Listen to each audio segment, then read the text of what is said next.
Hello दोस्तों, स्वागत है आपका कॉमिक्स टाइम्स में। और आज हम शुरू कर रहे हैं एक और बेहतरीन कॉमिक्स जिसका नाम है विश्व वृक्ष का रहस्य। ये काफ़ी अच्छी कॉमिक्स है दोस्तों। चलिए शुरू करते हैं बिना समय गंवाए। इसका पहला पेज आप देख सकते हैं दोस्तों। और अभी तक आपने हमारे चैनल को सब्सक्राइब नहीं किया तो प्लीज़ सब्सक्राइब कर दें दोस्तों। चलिए शुरू करते हैं बिना समय गंवाए। गंगा नदी के किनारे एक विशाल और सुंदर नगर था, विदिशा। उस नगर के राजा विष्णुगुप्त की एक अत्यंत सुंदर और गुणवंती राजकुमारी थी, नंदिनी। एक दिन राजकुमारी नंदिनी अपनी कुछ सहेलियों और अंगरक्षक सैनिकों के साथ घूमने के लिए निकली। ओह, कितना शीतल वातावरण है! चारों तरफ प्राकृतिक हरियाली बिखरी है। मेरा मन करता है मैं हमेशा यहीं रहूं। राजकुमारी जी, जब रात को जंगली जानवर में निकलेंगे तो यहाँ पर कैसे रहेंगी? चंदा, जंगली जानवरों से हमने भयभीत होना नहीं सीखा। हमने बचपन से ही जंगली जानवरों से लड़ना सीखा है। वाह, क्या बात है! फिर हो जाए आज राजकुमारी जी किसी शेर का शिकार। हाँ हाँ, क्यों नहीं। और फिर अगले ही क्षण राजकुमारी नंदिनी ने शिकार की तलाश में रथ को दौड़ा दिया, सड़ाक सड़ाक। कुछ देर बाद ही घने जंगल में उन्हें एक शेर दिखाई दिया और राजकुमारी ने अपना रथ उसके पीछे दौड़ा दिया, दहाड़ सड़ाक सड़ाक। तेजी से रथ दौड़ते हुए राजकुमारी ने अपने सहेली चंदा से कहा, चंदा, तुम घोड़े की लगाम संभालो, मैं वनराज को अपनी बाणों का निशाना बनाती हूँ। यह कहते हुए राजकुमारी ने लगाम चंदा को सौंप दी। Sir sir.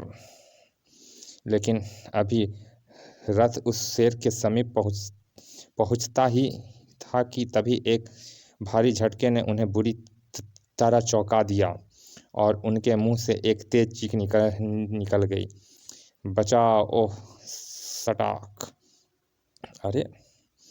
अचानक गड्ढे में पहिया के जाने से रथ का संतुलन बिगड़ गया और आ आ आ ओ कुछ दूर चलकर रथ एक वृक्ष से टकरा गया। हाय, मैं मर गई। ओह, बहुत चोट लगी है। अरे राजकुमारी को उठाओ। राजकुमारी जी, कहीं चोट तो नहीं लगी? नहीं, कोई विशेष चोट नहीं लगी है, लेकिन वह गड्ढा, पहले तो इस मार्ग में कोई गड्ढा नहीं था। राजकुमारी, मैं कल इस गड्ढे को मिट्टी से भरवाकर ठीक करवा दूंगा। आज तो इस गड्ढे ने हमारा शिकार ही हाथ से निकाल दिया। चलो अब घर लौट चलते हैं। लेकिन अभी राजकुमारी नंदिनी अपने रथ के पास पहुंच भी नहीं पाई थी कि एक भयंकर अट्टहासा ने सबको चौंका दिया। हा हा हा हा हा! ओह राक्षस राक्षस! अगले क्षण राजकुमारी नंदिनी ने झपटकर अपना धनुष बाण उठाया और उस राक्षस पर बाणों की वर्षा कर दी। हा हा हा हा! Sir sir! राजकुमारी, इन तिनकों से मुझे मारना चाहती हो? हा हा हा! किसी को नहीं छोड़ूंगा, सबको मारकर खा जाऊंगा। मेरा नाम तेरी सिर है। ओह सचमुच, बाणों का तो इस पर कोई प्रभाव ही नहीं हो रहा। तेरी सिर राजकुमारी के रथ की ओर बढ़ा था कि चंदा, रथ को तेजी से चलाओ, नहीं तो यह दुष्ट हमें पकड़कर मार डालेगा। ओह बचाओ! चंदा ने तेजी से रथ को दौड़ा दिया। सड़ाक सड़ाक! चंदा, और तेज चलाओ, राक्षस पीछे आ रहा है। लेकिन अभी रथ कुछ ही दूर पहुंचा था कि तेरी सिर ने दौड़कर उसे पकड़कर उठा लिया। राजकुमारी बचाओ! ओह! तेरी सिर ने उस रथ को आकाश में उछाल दिया। ओह बचाओ! और रथ एक पेड़ पर जा गिरा। तेरी सिर, तू मेरे बाणों से बच गया, लेकिन अब इस भाले के प्रहार से नहीं बच पाएगा। और यह कहकर राजकुमारी ने उस पर भाले से प्रहार कर दिया, लेकिन तेरी सिर ने उस भाले को लपक कर तोड़ मरोड़ दिया। हा हा हा! तुम बहुत सुंदर हो राजकुमारी, मैं तुम्हें मारूंगा नहीं, तुमसे विवाह करूंगा, तुम्हें अपने साथ ले जाऊंगा। ओह, इसने तो लोहे के भाले को तिनके की तरह तोड़ मरोड़ दिया। इस राक्षस को मारना संभव नहीं लगता। यह सोचते ही राजकुमारी विद्युत गति से अपने रथ की ओर दौड़ पड़ी। भागो, प्राण बचाओ! लेकिन अभी राजकुमारी अपने रथ पर सवार हुई थी कि अब तुम्हें कौन बचाएगा? ओह, राक्षस ने मेरी सहेलियों को पकड़ लिया है, किसी ना किसी तरह इन्हें बचाना ही होगा।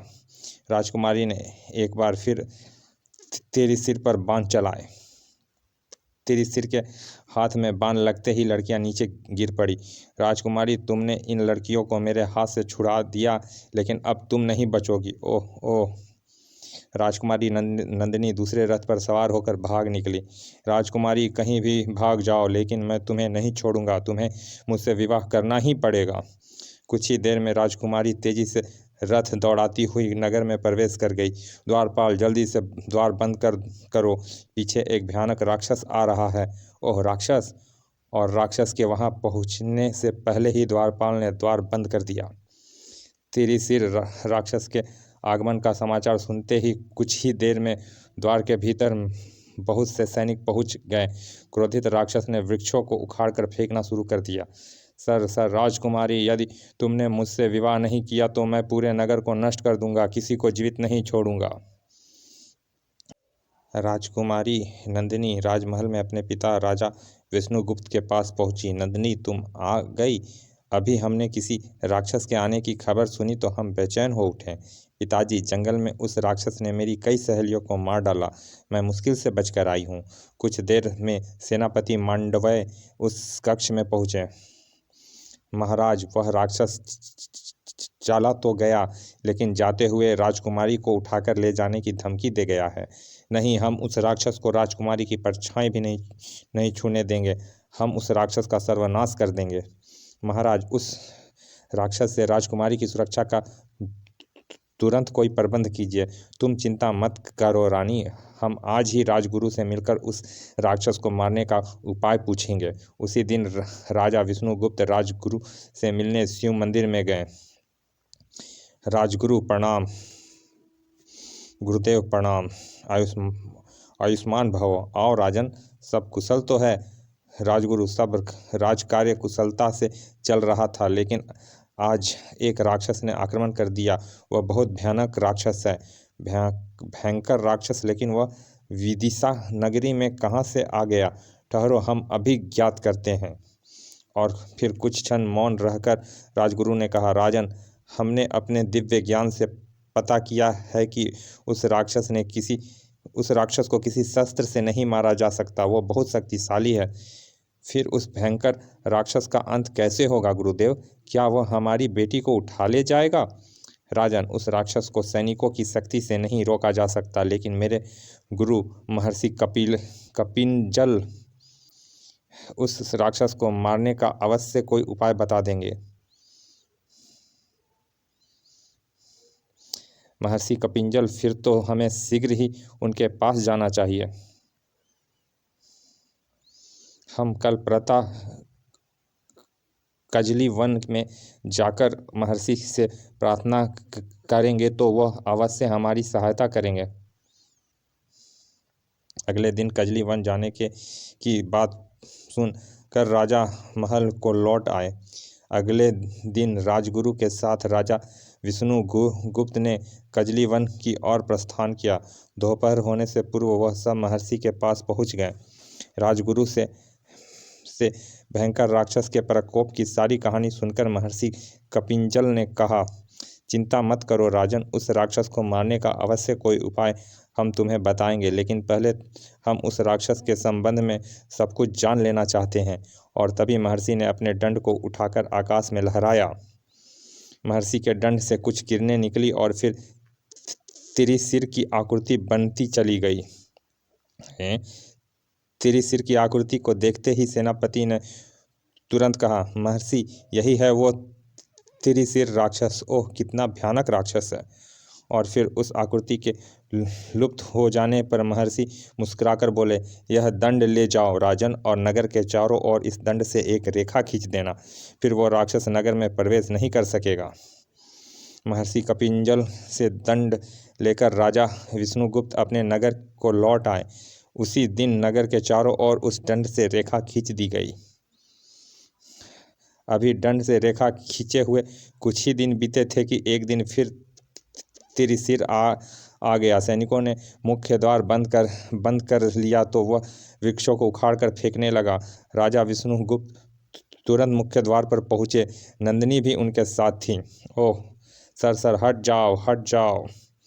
कुछ देर बाद तिरिसिर ने नगर का मुख्य द्वार तोड़ दिया, लेकिन जब उसने भीतर प्रविष्ट होना चाहा कि तभी बचाओ बचाओ, मैं जल गया। कुछ ही देर में तिरिसिर जलकर नष्ट हो गया।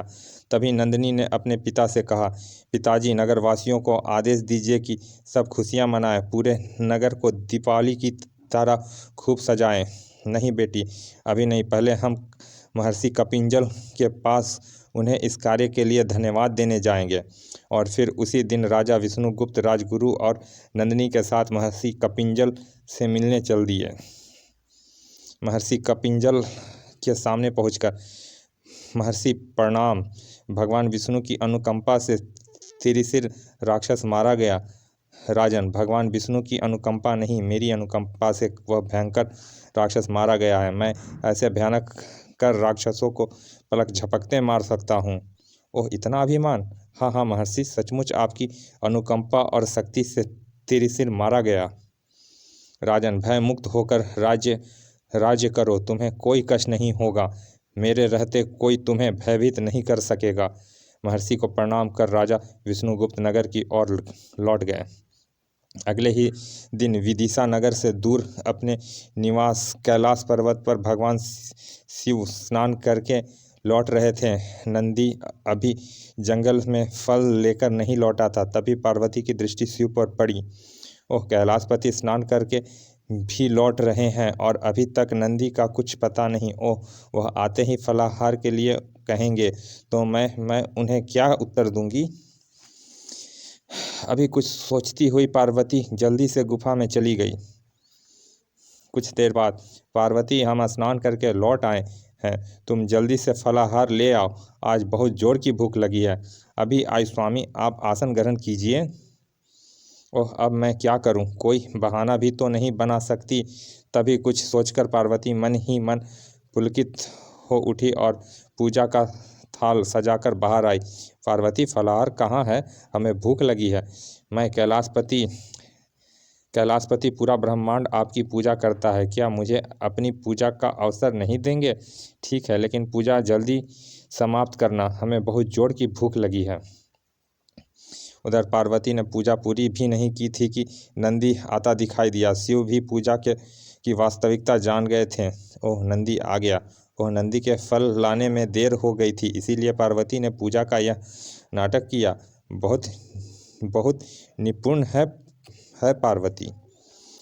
नंदी ने फलों की टोकरी शिव के सामने रख दी। लीजिए महादेव, आपके फलाहार के लिए अपने हाथों से चुन चुन कर लाया हूँ। कुछ फल खाने के बाद शिव ने एक फल को खाना शुरू किया था कि ओ ना, नहीं नहीं, इतना कड़वा, थू थू। बुरी तरह मुंह बनाते हुए शिव ने उस कड़वे फल को थूक दिया। थू थू। शिव द्वारा थूका फल पृथ्वी में विदिशा नगरी के समीप गंगा के किनारे जाकर गिरा। फल के गिरने से जमीन पर एक बड़ा सा गड्ढा बन गया।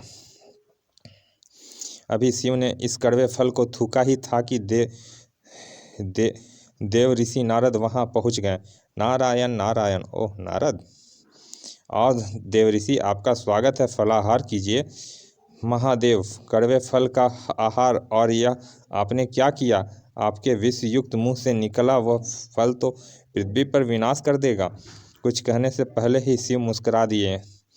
अब तो जो होना था वह तो हो चुका देव ऋषि, अब कुछ नहीं किया जा सकता। उधर त्रिशूर राक्षस के मारे जाने से विदिशा में सब लोग निर्भय होकर जीवन यापन कर रहे थे। नगर में पहले जैसी शांति लौट आई थी, चारों ओर खुशियां बिखर रही थी। कुछ दिन बाद गंगा नदी के किनारे उस गड्ढे में एक विचित्र सा वृक्ष उग आया था, जिसमें शिव द्वारा थूका हुआ कड़वा फल गिरा था।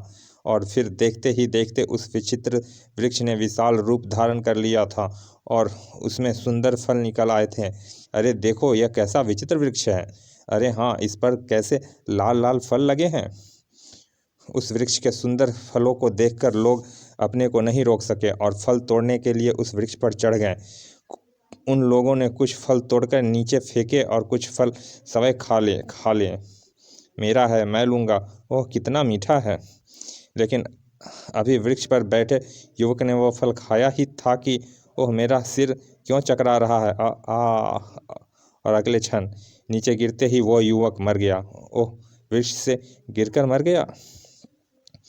अभी लोग उस युवक को देख ही रहे थे कि तभी फल खाते हुए एक अन्य युवक लड़खड़ाकर गिरा। अरे इसको क्या हुआ?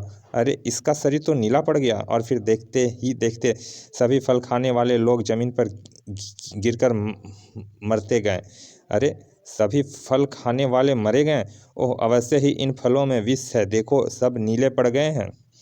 तभी तभी वृक्ष पर चढ़े हुए शेष दो युवक भी नीचे आ गिरे, धड़ाम धड़ाम।